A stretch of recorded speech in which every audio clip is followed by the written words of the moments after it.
You are now entering a timeline where dreams come true. This is Inner Orbit with Auburn Lily. I'm your host, and today I want to share some wisdom around the foundation of my magical and astrological practice, which is empowering astrology, flowing with the cosmic currents to enhance your manifestations. So, when I first started taking my astrological studies seriously, I'd already been a practicing witch for many years. So, naturally, when I first started learning about the core essences of each planet, the magic held within each moon phase, my very first thought was, wow, this could really enhance my manifestation practice. And so instead of working against the stars, which early on my mentor, Virginia Rosenberg, reminded me is the literal definition of disaster against the stars, manifesting in cosmic rhythm feels like a vital part of my magical path.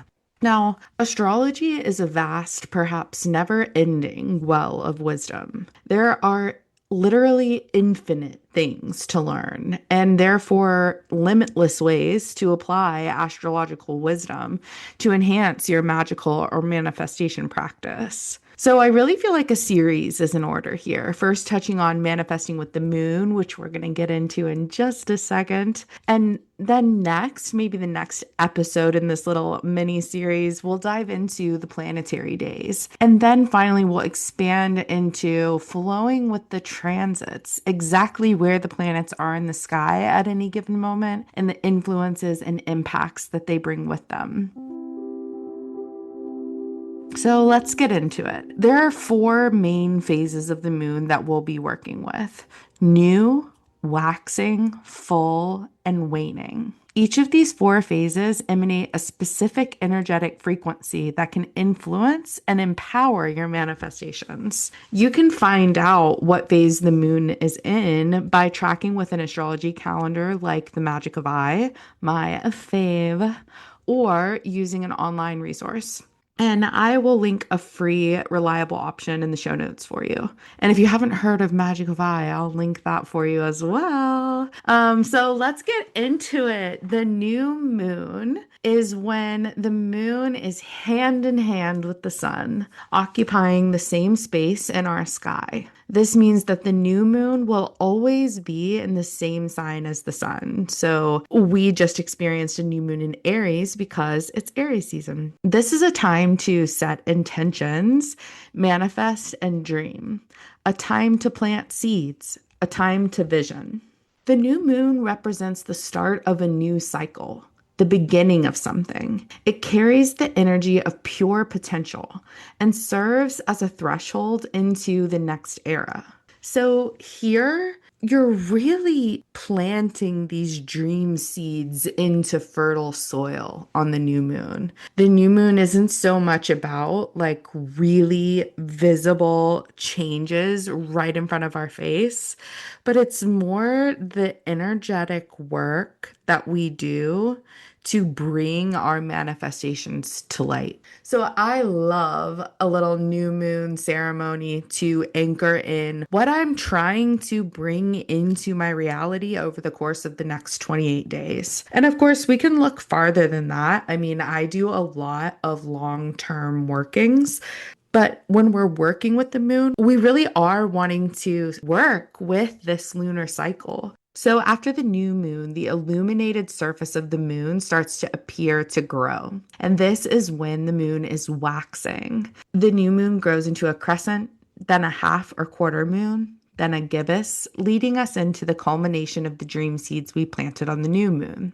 This phase is a great time for mapping your new moon intentions into a clear path forward and translating your intention into aligned action. You may start to see opportunities arise that align with your intention, or feel the way your dream seeds are already starting to take root and pop up in your lived experience. Continue to honor and nurture them by noticing, naming, and orienting to them. Then we arrive at the full moon. The full moon occurs when the moon is exactly opposite of the sun, which means that the full moon will always be in the opposite sign as the sun. So during Aries season, we experience a full moon in Libra. This is the time to harvest the fruits of your labor. Honor the growth so far. This is not to say that if your manifestation doesn't come into full fruition in one lunar cycle, you're out of luck and out of time. It's simply one phase of culmination, one moment to honor your progress so far. It's a great time to reflect what's transpired so far. What's impeding your growth? What does this dream seed need from you in order to come into bloom?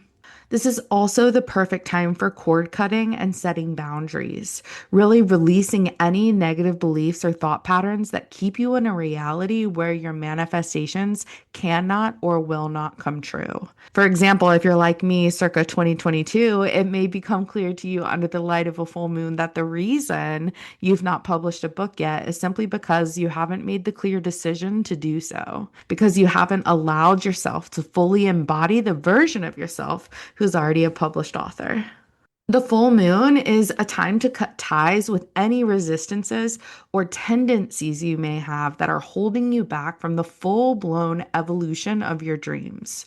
This clarity is something you can carry with you into the next lunar phase as well as into the next lunar cycle. It's also possible that upon the full moon, you do actually see that your intentions took root in your waking life. In that case, the full moon is a time to celebrate. A lot of times in this culture, we're really on to the next thing. And I think a really big part of my work with my clients over the years has been encouraging celebration over the teeniest little things and really starting to land a culture of celebration within our own beingness and really owning all that we accomplish and all that we make happen really affirms our creative power and potential. So celebrate.